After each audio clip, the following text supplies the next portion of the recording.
don't you fear? We're never alone when Allah's so near. Hush, little baby, breathing so calm.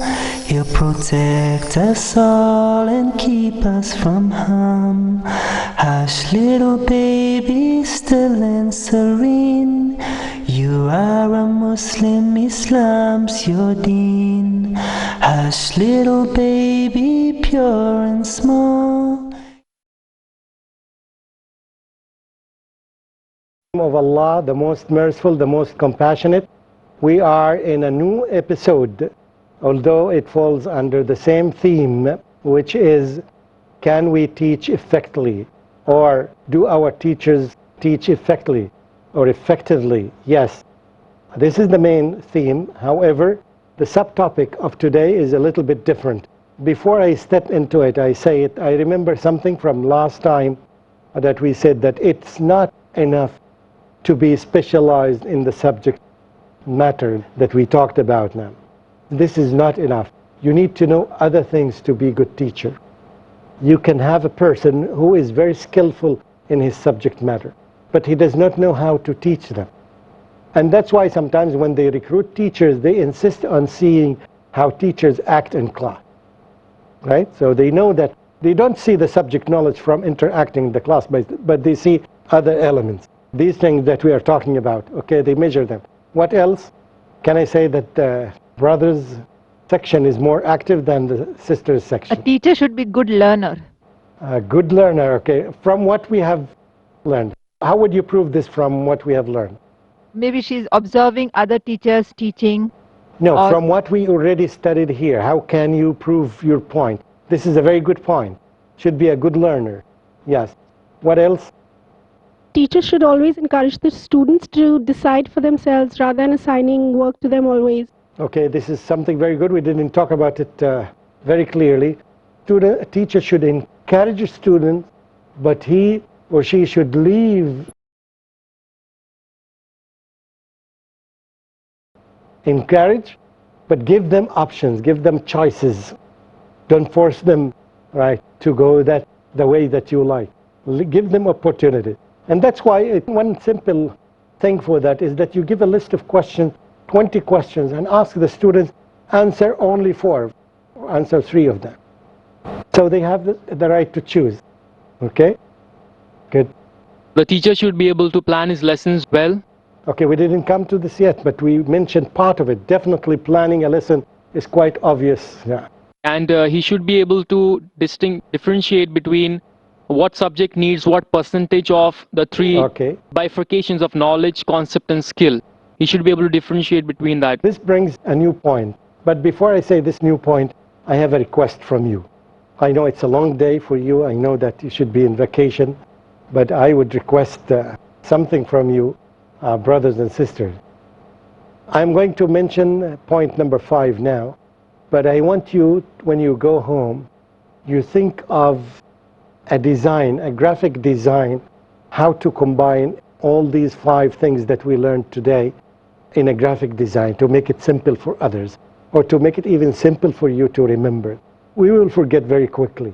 It may be difficult for me because I repeat this in many. A graphic thing that would make it easy for us to remember all these things, the interactivity and distributive focus, and I know that you are skillful in graphic design, so show me your talents. Okay, before you show me this talent, I'll give you point number 5, which falls under differentiation. Differentiation. I'll make it very simple for you to understand. In other words, is how to pay attention to or how to handle the individual differences of the student. They said that the teacher has to know the students well, and the teacher should expect that the students he has now, right, for example, you as a sample, are not the same people. You are not on the same level in everything. One of you is good here and not good here. One of you is, the same person is good here and not good in others. All of us. We have one person, for example, here, who is not a master of education at all. You know whom I'm talking about, yes. And you know that the rest of you are specialized. So it's natural in any class. And it is not your fault. You're teaching a class and all of a sudden one student would join the class and he came from a public school. He does not have the same information, Islamic information, that the average student has in your class. It's not even the fault of the student. It's not. So, but these are differences. So we have individual differences. All of us. It's almost impossible to find two people identical in the way we act, in the way we understand. Okay, and based on this, one important job of a teacher who is good, not even good, he may be excellent or outstanding, right, is differentiation.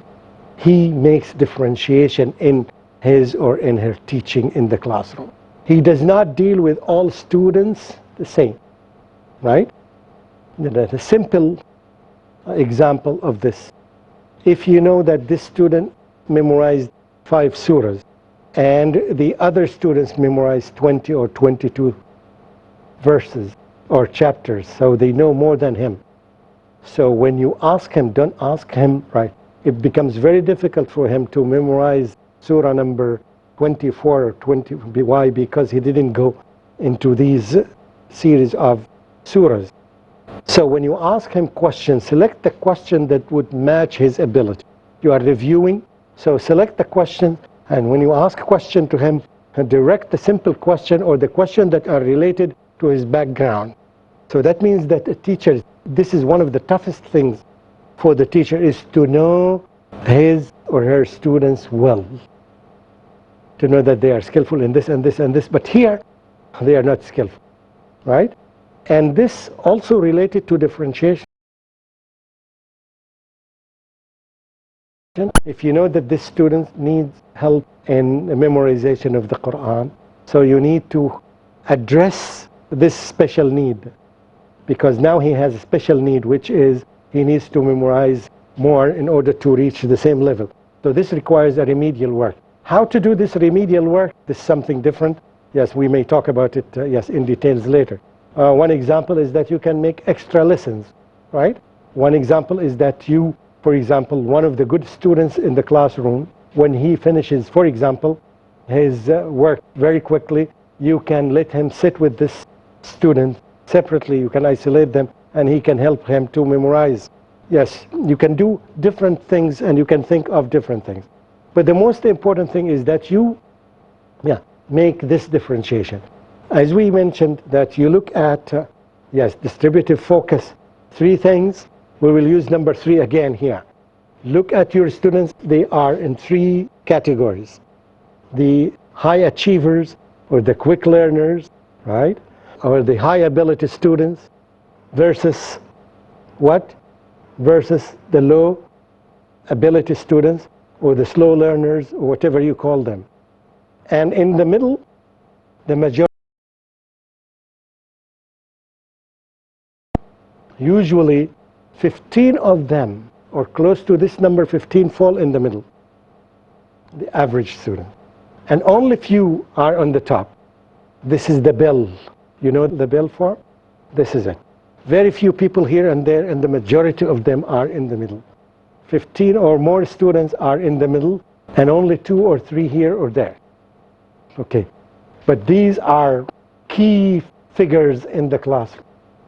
It's either you ignore them, and those students, after some time, they go, yes, beneath the level, and they cause problems to the society. And I gave some examples yesterday.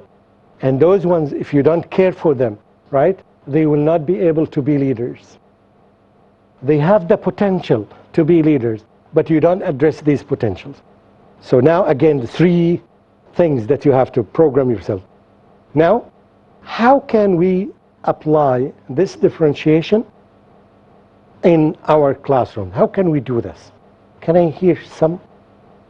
For example, in teaching, in the homework, in the project, in the exams, how can we apply this?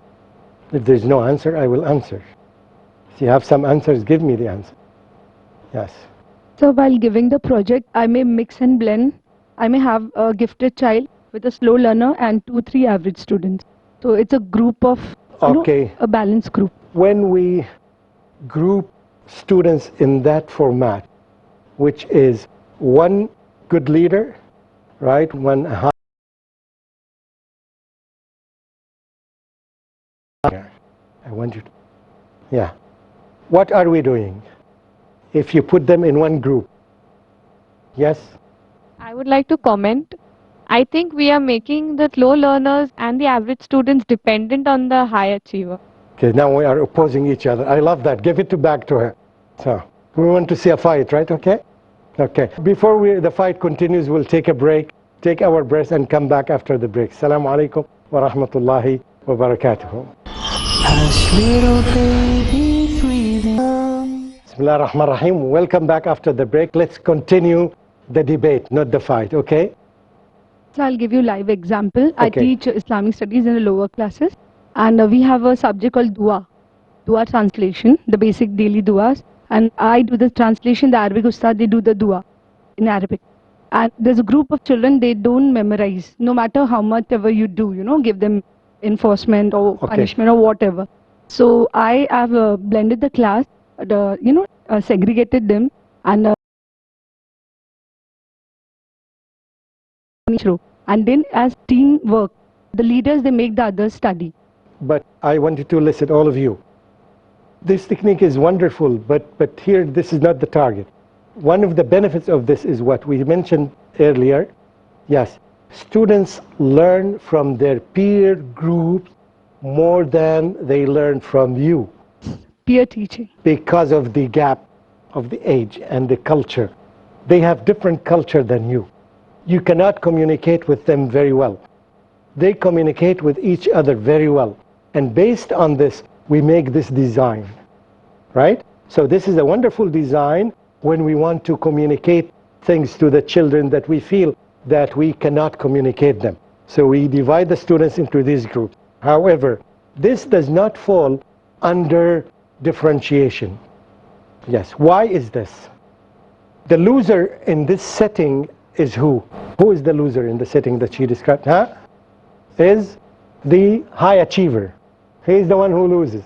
The others benefit from him, but he does not benefit. He does not have enough opportunities to develop his skills and potentials.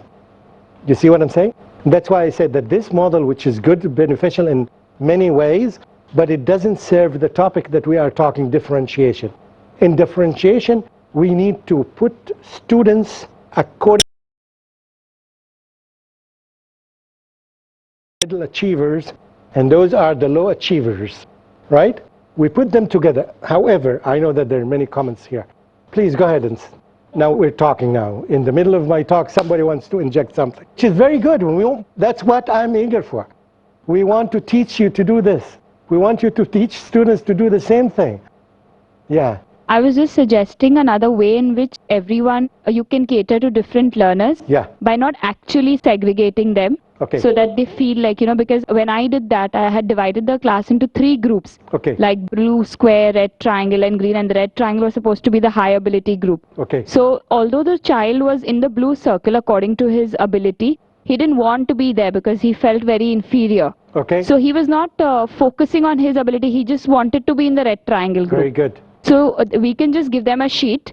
Okay. It's a worksheet, and the high ability group focuses on the extension task. It's the last task on the sheet. Yes. So everyone starts from top to bottom. Yes. However, only the red triangle achieves the extension task. Very good. So nobody feels like, I'm not capable. Absolutely. I will handle this issue. But the main objective is that, first of all, to put them according to their abilities. Okay? If you find a student like this, right? He's in the middle and he wants to be in the high, put him with the high students. Put him there. Let him sit there. Right? So in this way, right, he will be more challenged. And if he can... This is one way of doing it. Nobody knows in the class that those are the high achievers and those are the low achievers. It's only you. It's only you. You should not make any implication that these are high achievers, right? You see what I'm saying? If the students try to understand it, they would say, okay, I think those students are better than I am. I said, that's fine, this is his understanding. But you don't spell it out. Okay. The second thing that you mentioned here, the nature of, so we're differentiating now by asking them to sit differently. And when they sit differently, the most important thing is what? We give them different tasks. And all the tasks should be challenging, one step ahead. So the one step ahead of the high achievers is different from the one step ahead of the middle achievers, right? Am I correct? Okay, so they fall into this category. So I need to give them a question that's a little bit above this category. Whereas those people are in this category, so I need to give them a question here. Okay, how can we do this without plenty of questions? And I would say, this group would answer question number 1 and 5. This group would answer questions 3 and 10. This group would answer question number 11 and 4, whatever. You see what I'm saying? You are the one who designed the questions, so you put them in a way that you know, right, exactly that 1 and 4 is the toughest questions, right? You are the one who knows. Students wouldn't be able to do this. And even it's not necessary to put them in the extension, because everybody knows that this is the easiest and this isn't. Another way of doing it, right, answer as many questions as you can. Put the list of questions, the easy and the difficult, whether in order or not, and ask the students to answer as many questions as you can. This is the way of exams, by the way, in America, very famous. The most important thing is that you should know your students, not by your memory, right, by the evaluation sheet that you all the time you carry with you. The evaluation book, call it whatever, yes. And I said that all this is based on the diagnostic exam, and we'll elaborate on this later. If you have a well-designed diagnostic exam, it will give you a clear idea about your students. Because in the beginning of a semester, in the beginning of a year, you don't know your students. You have to begin with something. This thing that in the diagnostic exam, it will give you a little bit clear idea, right? And then during teaching, you will modify this. You will say, okay, this student is no longer 80% student. No, this is 85%.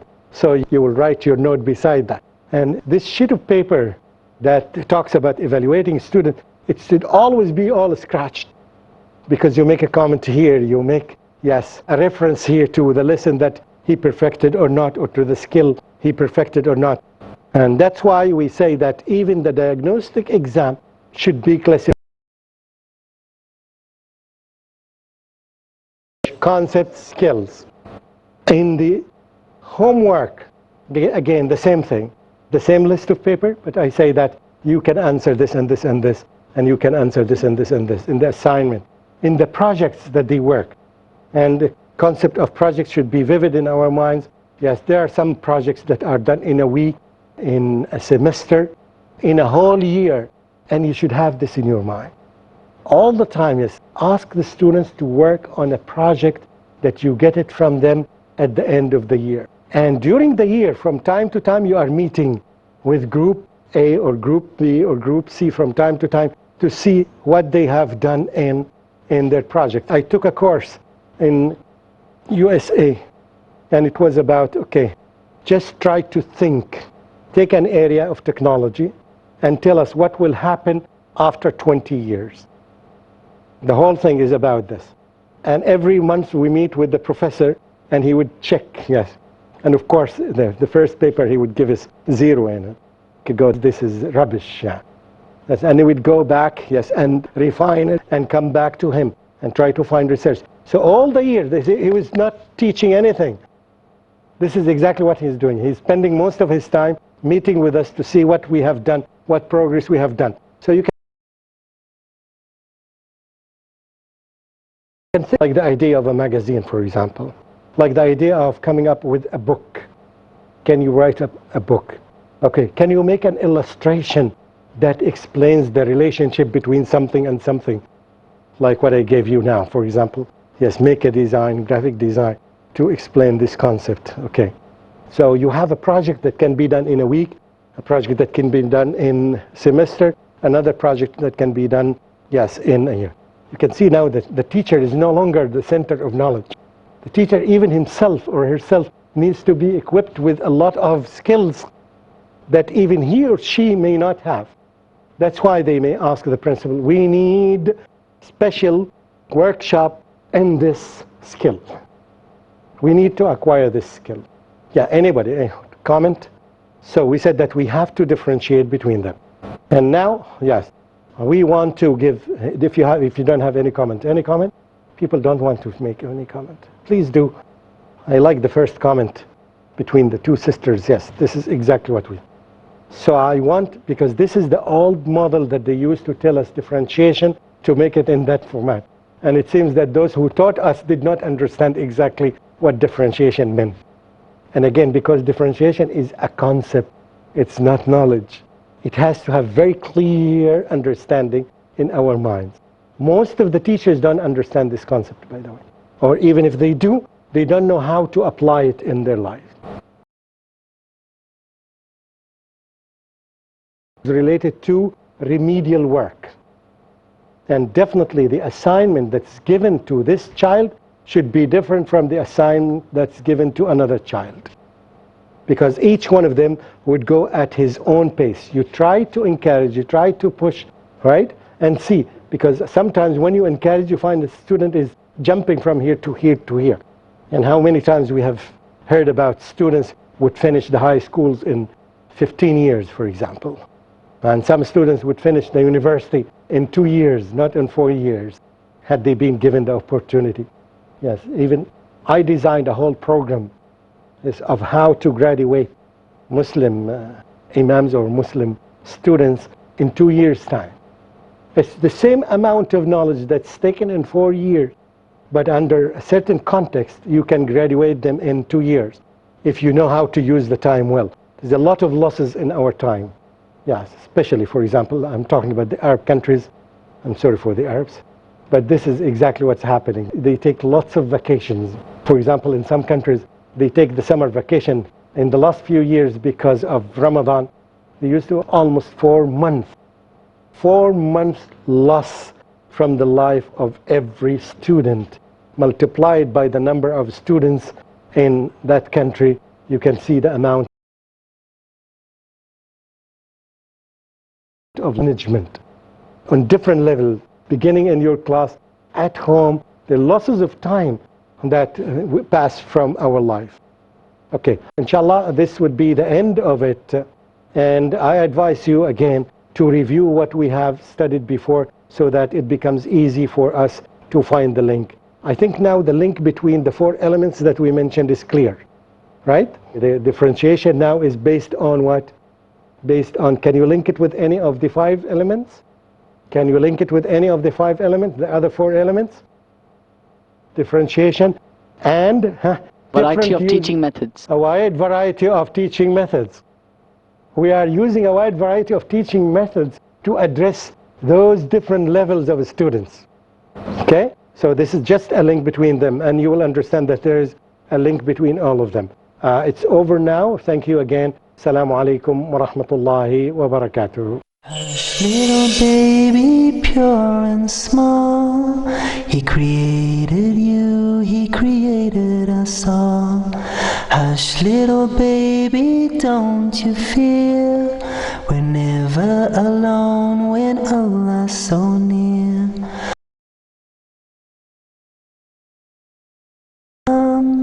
He'll protect us all and keep us from harm. Hush, little baby, still and serene. You are a Muslim, Islam's your deen. Hush, little baby, pure and small. He created